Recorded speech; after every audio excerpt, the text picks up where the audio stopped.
Hello students, welcome to Swami Vivekanand Institute. My name is Shaheen and in this lecture video we are continuing the accountancy and auditing वाला part. इसमें हम लोगों ने previous कुछ classes में accountancy के meaning से लेके functions को discuss किया, principles, concepts को discuss किया, conventions को discuss किया. Okay, ये सारे points हम लोगों ने discuss कर लिए हैं. Then we will start. हमने रेशियो एनालिसिस स्टार्ट किया था, जो कि कहीं ना कहीं रेशियो एनालिसिस एक ऐसा टूल होता है जो आपको कंपनी के फाइनेंशियल पोजीशन के बारे में, कंपैरिजन के बारे में सारा कुछ बताता है, डिफरेंट टाइप्स ऑफ रेशियोज के बारे में. ना profitability ratio, gross profit discuss कर लिया था हमने और नेट प्रॉफिट को हम लोगों को डिस्कस करना था. नेट प्रॉफिट डिस्कस हो गया था. नेट प्रॉफिट से हम लोगों ने ऑपरेटिंग प्रॉफिट वाला पार्ट भी डिस्कस कर लिया था. Return on capital employed discuss हो गया था. Then we will start from solvency ratio today. तो सॉल्वेंसी रेशियो का क्या मतलब होता है कि हम अपने लॉन्ग टर्म डेट को पे करने के लिए कितना सक्षम है. Are we that much capable to pay our long term debts. Okay, यहाँ पे ये क्या कह रहे हैं, ये अनदर टाइप है जो रेशियो एनालिसिस को बताता है, सॉल्वेंसी रेशियो, जो हम लोगों ने पार्ट 2 में डिस्कस कर रहे हैं. यूज्ड सॉल्वेंसी रेशियो, जिसमें debt equity ratio, interest coverage ratio के बारे में हम डिस्कशन करेंगे. नाउ डेट इक्विटी रेशियो का क्या मतलब है. डेट इक्विटी रेशियो का मतलब है between debt and equity, debt और इक्विटी के मिक्सचर को. ध्यान देना, डेट मतलब जो लॉन्ग टर्म आप पे कर रहे हो, डेट और इक्विटी, इनका आइडियल रेशियो होता है 2:1. नोट डाउन करो इसको. is a solvency metric that evaluate the amount of firm's funding derived from debt relative to equity. The total debt, जो total debt होती है, इसको divide करते हैं total equity से. ठीक है, सिंपल. टोटल डेट को डिवाइड करेंगे टोटल इक्विटी में, और जो डेट है आपकी वो एक इम्पॉर्टेंट रोल प्ले करती है जब मैं लॉन्ग टर्म पर्सपेक्टिव से बात करती हूँ. और जो डेट इक्विटी रेशियो है वो क्रिटिकल इंसाइट है. क्रिटिकल मीन्स जो बहुत ही केयरफुली देखने वाला एक पॉइंट है into a company's financial leverage and capacity to fulfil its debt and obligation. कि आप अपनी ऑब्लिगेशन को, आप अपने डेट को पे कर रहे हो ऑन टाइम या नहीं. Now a higher debt equity, अगर आप ज्यादा डेट इक्विटी दोगे रेशियो, इससे ये पता चलेगा कि कंपनी मोर डिपेंडेंट है ऑन डेट, डेट पे ज्यादा डिपेंड है देन इक्विटी, विच इंक्रीजेस. देखो ध्यान से सुनना कि डेट इक्विटी रेशियो जब आप कैलकुलेट करते हो तो आप डेट के रिस्पेक्टिव में किसकी बात कर रहे हो, इक्विटी की. नाउ डेट का मतलब क्या है, एक ऐसा स्ट्रक्चर जहां पे आपको पे करना है लॉन्ग टर्म सिनेरियो में. नाउ अगर तो ये इंक्रीज करती है तो फायदा होगा कि ये नुकसान. सिंपल सी चीज है कि आपका होगा नुकसान. रीजन कि आप कर्जे में और डूबते जा रहे हो as compared to your owner's fund. You will rely on more on borrowed fund as compared to owner fund. तो आपको दोनों का ही एक प्रोपोर्शनेट मेंटेन करने की जरूरत है, क्योंकि अगर आप ज्यादा डेट पे डिपेंड करोगे तो भी नुकसान है, क्योंकि आपको एक ऑब्लिगेशन करनी पड़ेगी कि आपको पे करना पड़े. और अगर आप ज्यादा डिपेंड करते हो ऑन इक्विटी तो ये नुकसान है कि कल को इन फ्यूचर आपको क्या होगा, वहां पे लूज कंट्रोल वाला ऑप्शन आएगा, और अगर लॉस होगा तो आपको सारा का सारा पे अप करना पड़ेगा. Increases the risk of default, आप अगर नहीं पे कर पाते तो डिफॉल्ट वाला सिनेरियो हो जाएगा. डेट इक्विटी रेशियो का मतलब होता है total debt respect to total equity. Now interest coverage ratio, interest coverage ratio का मतलब है कि जब आप लॉन्ग टर्म लोन में इन्वेस्टमेंट कर रहे हो, जब आप इन्वेस्ट कर रहे हो पैसा, तो कितने टाइम में आपको रिटर्न इंटरेस्ट की फॉर्मेट में मिल रहा है, इंटरेस्ट कवर कितने टाइम पे हो रहा है. ठीक है, वो वाला पॉइंट इंटरेस्ट कवरेज रेशियो का होता है। The interest coverage ratio solvency ratio का ही एक पार्ट है जो कि फर्म की ये कैपेबिलिटी बताता है। कैपेबिलिटी मीन्स क्षमता to settle the interest on its outstanding debt. It is derived from earning before interest and taxes, EBIT। EBIT, interest earning before interest and tax by the interest expense. The interest coverage ratio yields insight into a company's ability to fulfill।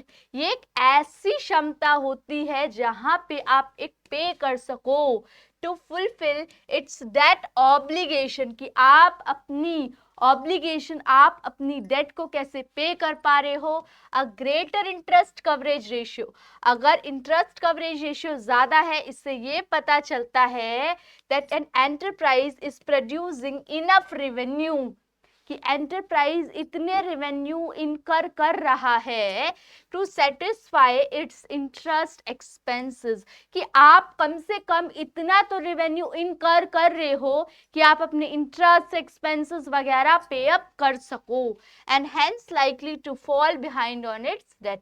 तो interest coverage ratio का formula है earning before interest tax with respect to interest expenses, जितने भी interest के खर्चे हैं। Okay, now liquidity ratio. Liquidity ratio third part है जिसके अंदर हम लोग डिस्कस करते हैं कि हम लोग शॉर्ट टर्म लोन वगैरह को पे अप करने के लिए कितना कैपेबल हैं, शॉर्ट टर्म लिक्विडिटी को पे अप करने के लिए कितने कैपेबल हैं। ना basically we will discuss two commonly used ratio. दो रेशियोज यूज की जाती हैं, इसमें कौन कौन सी है, current and quick ratio. Current ratio का क्या मतलब होता है, करंट रेशियो एक फाइनेंशियल मैट्रिक है जो कि गॉज की तरह यूज की जाती है कंपनीज कैपेसिटी, ताकि वो शॉर्ट टर्म लायबिलिटीज को पे कर सके। क्यों, क्योंकि एक है करंट एसेट्स, एक है करंट लायबिलिटी। तो करंट एसेट्स को करंट लायबिलिटी के ऊपर शो ऑफ करना और ये देखना कि आपके करंट एसेट्स कितने हैं as compared to your current liability. To calculate the current ratio आपको क्या करना पड़ेगा, सिंपली डिवाइड करोगे किस किस को, ये सब करंट एसेट्स है।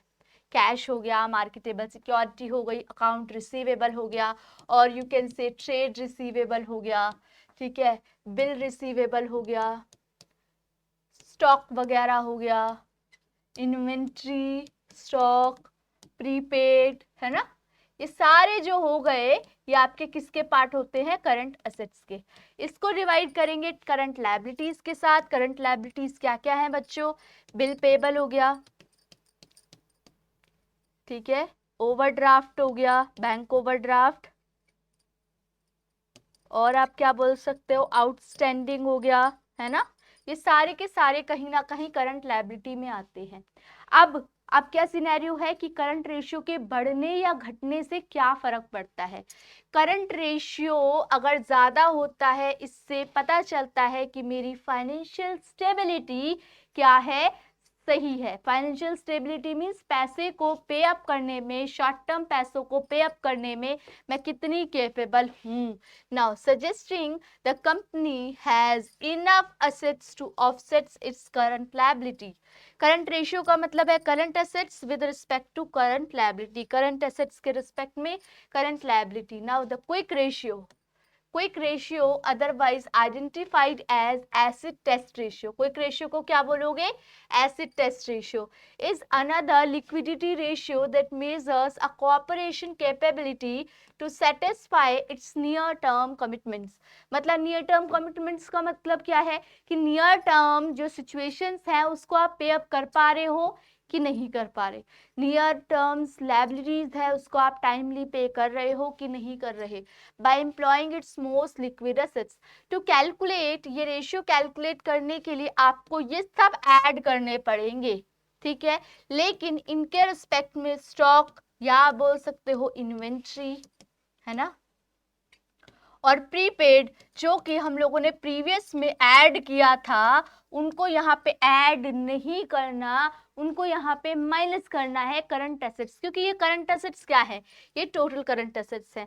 अगर आप इन्वेंट्री वगैरह को ले ही नहीं रही तो कोई दिक्कत ही नहीं है, लेकिन अगर ये टोटल करंट एसेट्स हैं तो उसमें से इन्वेंट्री और प्रीपेड को आपको लेस कर देना है। Then divide the sum by the current liability, a higher quick ratio. अगर आपकी क्विक रेशियो ज़्यादा है, इससे ये पता चलता है कि कंपनी स्ट्रॉन्ग एबिलिटी है ताकि वो अपनी शॉर्ट टर्म कमिटमेंट्स को पूरा कर सके। Now turnover ratio, fourth ratio कौन सी है बच्चों आपकी, turnover ratio. Now fourth ratio commonly used in ratio analysis, fourth ratio को यूज किया जाएगा रेशियो एनालिसिस को कैलकुलेट करने के लिए, is the turnover ratio. In this section, इस सेक्शन के अंदर हम तीन कॉमनली यूज्ड रेशियो के बारे में पढ़ रहे हैं। दैट इज कौन कौन सी हम लोगों ने पढ़ रही, लिक्विडिटी रेशियो, ठीक है, then solvency ratio, then profitability ratio. ये डिस्कस कर चुके हैं हम, ये प्रीवियस लेक्चर में किया था और ये इन दोनों में कर लिया ना। इसके अलावा जो हमें डिस्कस करनी है वो है turnover ratio,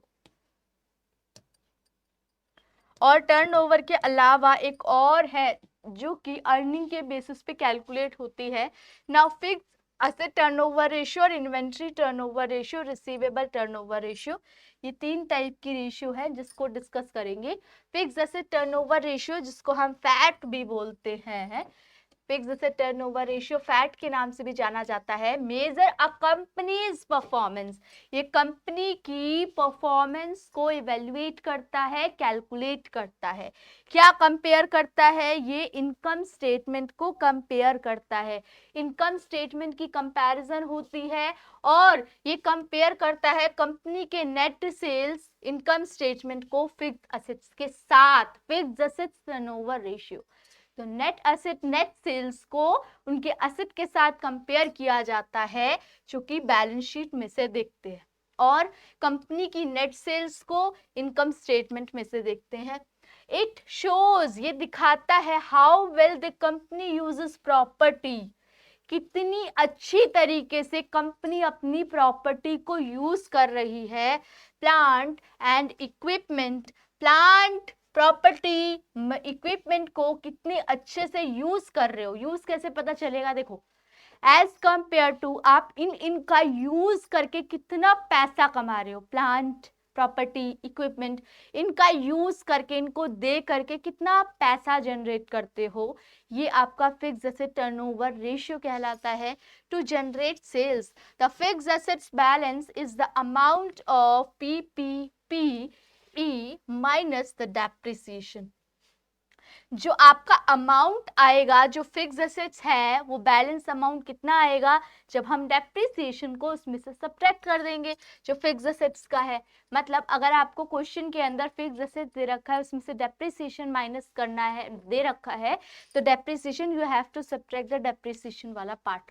if a company has a higher, अब अगर कंपनी की फिक्स एसेट टर्नओवर रेशियो ज्यादा है तो क्या, it means they are effectively using their fix assets. तो साफ साफ पता चलता है कि मैं जो फिक्स एसेट्स में इन्वेस्टमेंट कर रही हूँ ये बहुत ही अच्छी सिनेरियो में कर रही हूँ, fix assets investment to generate sales. The ratio, जो रेशियो है उसको कॉमनली यूज किया जाता है in manufacturing industry where there are significant purchase of, जहाँ पे PPE का अच्छे से इस्तेमाल करा जाता है प्रोडक्शन को बढ़ाने के लिए। Wise investor closely monitor this ratio to see if a company, अगर कंपनी अपने फिक्स एसेट्स को यूज करती है ताकि वो सेल्स को बढ़ा सके। Net sales average fix assets, average fix assets कैसे निकलेंगे, opening inventory plus closing divided by 2। Now ये हो गया आपका formula. Inventory turnover, sorry average inventory था, एवरेज फिक्स एसेट्स का अलग होता है। Opening assets plus closing assets divided by 2, क्योंकि यहाँ पे फिक्स एसेट्स की बात करी जा रही है। और नेक्स्ट इज ये वाला है एवरेज इन्वेंट्री, इसका फॉर्मूला अलग होगा, that is inventory turnover ratio. जल्दी से इसको रीड आउट करो। 1 मिनट के अंदर एक बार।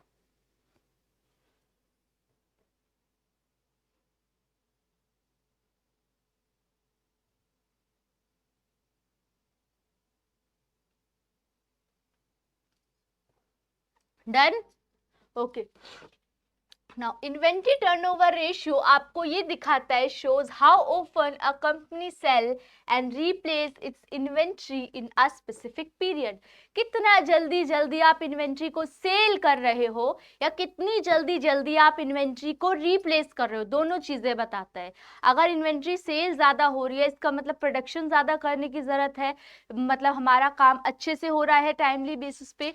और अगर इन्वेंट्री क्या हो रही है, रिप्लेस हो रही है, तो क्या है, इट ऑल्सो टेल अस, ये भी बताता है कि कितने दिन लगेंगे, it will take for the company to sell its inventory, inventory को बेचने के लिए कितने दिन लगेंगे। जैसे कि मान लो इन्वेंट्री टर्नओवर रेशियो आया है आपका 4 टाइम्स, ठीक है, और आप किस में कैलकुलेट कर रहे हो, आप वीकली बेसिस पे देख रहे हो कि एक वीक में कितने वीकली मुझे जरूरत पड़ेगी, तो 52 को 4 से डिवाइड कर दोगे, है ना, तो 4 1 जा 4, 3 टाइम्स में तो 13 राउंड्स लगाने पड़ेंगे आपको पूरे साल में। हर एक के लिए आपको 13 मतलब 13 के अंदर आपको एक राउंड की जरूरत पड़ेगी। सिंपल। नाउ यहाँ पे बोल रखा है वी कैलकुलेट दिस रेशियो, हम कैसे निकालते हैं, कॉस्ट ऑफ गुड्स सोल्ड को एवरेज इन्वेंट्री से डिवाइड करते हैं। Average inventory is opening inventory plus closing inventory divided by 2।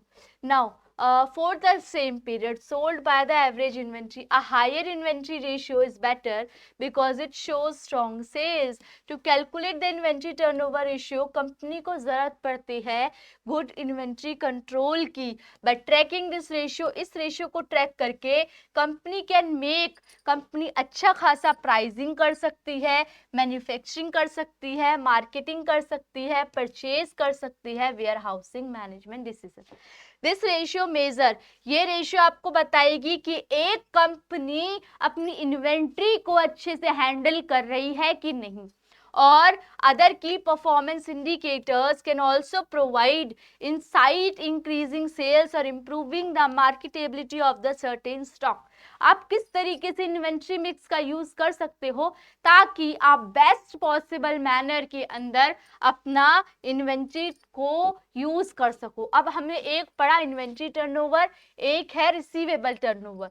The receivable turnover ratio एक फाइनेंशियल मैट्रिक्स है जो कि कंपनी की क्षमता को बताती है ताकि हम जल्दी से जल्दी आउटस्टैंडिंग पेमेंट को कलेक्ट कर सके, outstanding payment efficiently. One can obtain receivable turnover ratio, divide करेंगे किसको, नेट क्रेडिट सेल को अकाउंट रिसीवेबल से, नेट क्रेडिट सेल को अकाउंट रिसीवेबल से, एवरेज अकाउंट रिसीवेबल, बिगनिंग वाले अकाउंट रिसीवेबल, एंडिंग वाले अकाउंट रिसीवेबल, और उनको डिवाइड कर देंगे 2 से। दिस रेशियो, ये रेशियो आपको बताती है कि कितना आप अच्छे हो कि आप क्रेडिट वाले लोगों से पैसा निकाल सकते हो, रिसीव कितना टाइमली आप करते हो, handle its receivable a higher value, अगर अच्छा खासा है तो कंपनी बहुत ही अच्छी है कि वो अपने डेट, अपनी क्रेडिटर से पैसा कलेक्ट कर सकती है। नेक्स्ट इज अर्निंग रेशियोज, ये 5th टाइप है। तो हमने कितने रेशियोज डिस्कस कर लिए बच्चों, एक किया हमने लिक्विडिटी रेशियो, एक किया हमने प्रॉफिटेबिलिटी रेशियो, एक किया हमने सॉल्वेंसी रेशियो, और एक किया हमने अभी जो वाला डिस्कस किया है वो कौन सा है, liquidity, profitability, solvency, turnover ratio. और अब डिस्कस करेंगे earning ratio. The 5th type of ratio commonly used in ratio analysis is earning ratio. इसके अंदर हम डिस्कस करेंगे 3 mainly commonly used earning ratios, that is PE, price earning ratio, earning per share and return on net worth, net worth पे कितना आप return realise कर रहे हो। तो सबसे पहले फर्स्ट से स्टार्ट करते हैं। प्राइस अर्निंग रेशियो, ये क्या बताता है आपका? प्राइस टू अर्निंग रेशियो, जिसको आप पीई रेशियो भी बोलते हो। ये एक ऐसा मैट्रिक्स है जो कि कंपनी की स्टॉक प्राइस को बताता है अर्निंग पर शेयर के हिसाब से। It measure the market price per share. जब डिवाइड करोगे आप किसको? ईपीएस को, अर्निंग प्राइस पर शेयर को डिवाइड करोगे आप अर्निंग पर शेयर से। प्राइस पर शेयर, हर एक शेयर की कितनी आप कॉस्ट लगा रहे हो, प्राइस, और कितना आप उस पे अर्न कर रहे हो, यही पीई कहलाता है। पी हो गया denote for price per share और E denote for earning per share. आगे इसको हमने कैलकुलेट कर लिया। नाउ जो पीई रेशियो होता है, grant investor insight into how the market perceive a company worth based on their earning. अगर ये बताता है, जो पीई रेशियो है ये आपको ये बताता है कि इन्वेस्टर कितने केयरफुली मार्केट में परसीव कर रहे हैं आपकी अमाउंट को। ठीक है, ये जो आपका इट कैन इंडिकेट, ये बताता है investor have heightened expectation for a company future earning growth potential, कि कंपनी कितनी तेजी से अपने प्राइजेस को बिल्डअप कर रही है, कितने तेजी से वो अपने शेयर्स की वैल्यू को बढ़ा रही, ये बताता है आपका price earning ratio. Now earning per share, earning per share क्या बताता है आपको?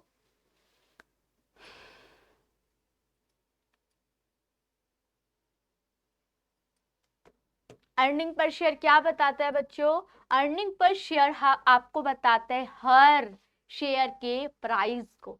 अर्निंग पर शेयर आपको बताता है how much profit a company makes for each share, हर एक शेयर के बदले कितना प्रॉफिट एक कंपनी कमा रही है उसको बताता है। If a company has higher EPS, अगर ईपीएस ज्यादा है, कंपनी ज्यादा प्रॉफिटेबल है, ईपीएस ज्यादा, तो प्रॉफिटेबिलिटी दोनों डायरेक्टली प्रोपोर्शनेट है। The company can adjust, company EPS को एडजस्ट कर सकती है for unusual items and potential share dilution. To calculate EPS, EPS को कैलकुलेट करने के लिए we use balance sheet and income statement. Simple समझ आ गया? पिछली उसमें भी हम लोगों ने क्या डिस्कस किया था? इसमें डिस्कस किया था ना, एक उसमें टर्नओवर पढ़ा था, क्या पढ़ा था? हाँ देखो, इनकम स्टेटमेंट को कंपेयर कर रहे हैं विद द बैलेंस शीट, है ना? इसमें भी उसी तरीके से बोला गया है। क्या बोल रहे हैं? ईपीएस निकालने के लिए हम क्या यूज करते हैं? बैलेंस शीट और income statement. To find the number of common share, common share को निकालने के लिए dividend paid on preference stock and the net income, the number of shares can change. Number of shares change हो सकते हैं ना, जैसे मैंने मान लो शेयर्स बहुत ज्यादा परचेज कर दिए, अब सेल कर दिए, तो मेरे नंबर ऑफ शेयर्स जो एक शेयर होल्डर के पास है वो कम और ज्यादा होते रहते हैं। नाउ तब हम वेटेड एवरेज वाला कॉन्सेप्ट लगाते हैं। वेटेड एवरेज वाली क्लास में देखना, जहाँ पे प्राइस लिखे होते हैं डिफरेंट डिफरेंट और वेट से रखे होते हैं, फिर हम प्राइस और वेट को इनटू करते हैं, तो इस परस्पेक्टिव से ये कैलकुलेट हो जाता है वेट के बेसिस पे। Now over the reporting period if there are any stock dividend, अगर कोई भी स्टॉक डिविडेंड होता है या स्प्लिट टुकड़े होते हैं, वी इंक्लूड दैम, हम उनको इंक्लूड करते हैं, कैलकुलेट करते हैं weighted average number of outstanding share से। सम डेटा सोर्सेज, कुछ जो ऐसे सोर्सेज हैं जो कि आपको नंबर ऑफ शेयर्स बताते हैं at the end of period to make the calculation easy. Now EPS is net income minus preferred dividend, net income में से प्रेफर्ड डिविडेंड को माइनस करो और उसको डिवाइड करो weighted average number of common share से, तो ये तो आपका कैलकुलेट हो जाएगा। Now return on net worth, return on net worth आपको क्या बताता है? ध्यान से सुनना, return on net worth, the return on net worth एक फाइनेंशियल मैट्रिक है जो कि इवेल्युएट करती है a firm profitability with its shareholder. एक शेयर होल्डर आपको कितना प्रॉफिट मिल रहा है ये बताती है आपको रिटर्न ऑन नेटवर्थ। इसको कैलकुलेट करने के लिए आपको डिवाइड करना पड़ेगा net profit after tax by the mean net worth.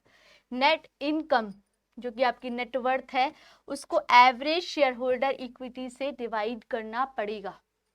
This matric provide, ये जो मैट्रिक्स होती है ये एक इंसाइट है into the companies capability, company कितना केपेबल है कि वो अपने शेयर होल्डर को सेटिस्फाइड कर पाए, ठीक है, to generate profit with the equity at the end. अगर रिटर्न ऑन नेटवर्थ अच्छा होता है, इससे ये पता चलता है कि कंपनी बहुत ही अच्छी तरीके से अपनी इक्विटी को, जो अपना खुद का पैसा है, ऑनर्स फंड जो है, उसको जनरेट, उससे अपना प्रॉफिट जनरेट कर रही है, इंडिकेटिंग साउंड फाइनेंशियल हेल्थ। उसकी जो एफिशिएंसी है, उसकी जो साउंडनेस है, वो बहुत ही इफेक्टिव वे में काम कर रही है। तो ये वाला पार्ट आपका रिटर्न ऑन नेटवर्थ वाला पार्ट होता है। नाउ यहाँ से आपका फंड फ्लो स्टेटमेंट एनालिसिस शुरू हो गया। तो बच्चों यहाँ तक ही डिस्कस करेंगे इस क्लास में।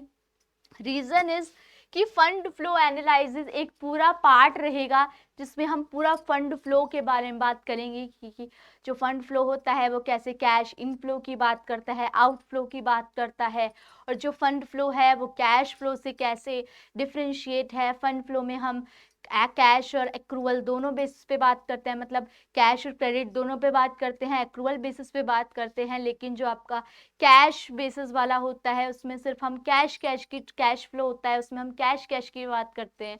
तो ऐसे ही बहुत सारे पॉइंट्स फंड फ्लो एनालिसिस की डिस्कस करेंगे नेक्स्ट क्लास में। सो आप लोगों को यहाँ से इस लेक्चर से क्या क्या पता चला कि रेशियो को हम कितनी कैटेगरीज में बांटते हैं, इसकी सब कैटेगरीज कितनी होती है, और हर एक रेशियो के बढ़ने से कंपनी के पर्सपेक्टिव से क्या फायदा हो सकता है। कंपनी का बढ़ना हो सकता है, घटना हो सकता है, कंपनी बेनिफिट में जाएगी, कंपनी लॉस में जाएगी, कौन सा जो आपका रेशियो होता है बढ़ने से फायदा है, कौन से रेशियो के घटने से फायदा है, जैसे डेट इक्विटी है इसके बढ़ने से फायदा नहीं है, लेकिन कौन सी ऐसी रेशियो है जो पॉजिटिवली इफेक्ट डालती है। तो बहुत सारे पैटर्न के क्वेश्चंस इसके बेसिस पे बन सकते हैं। नाउ अगर आपको कोई भी डाउट होता है इस पर्टिकुलर लेक्चर वीडियो से तो आप लोग कमेंट सेक्शन में मेंशन कर सकते हो, और अच्छे से सारी क्लासेस को गो थ्रू करो, प्रीवियस ईयर क्वेश्चंस ट्राई करो, डेली बेसिस पे एक डीआई एक आरसी सॉल्व करो, not only from the commerce point of view, management point of view, but जितने भी यूजीसी नेट के एस्पायरेंट्स हैं उन सबके लिए ज़रूरी है। डेली बेसिस पे पढ़ाई करोगे तभी आप यूजीसी जैसा एग्ज़ाम क्लियर कर सकते हो। ओके, अब आप लोगों से नेक्स्ट लेक्चर वीडियो में मिलेंगे। Thank you for watching.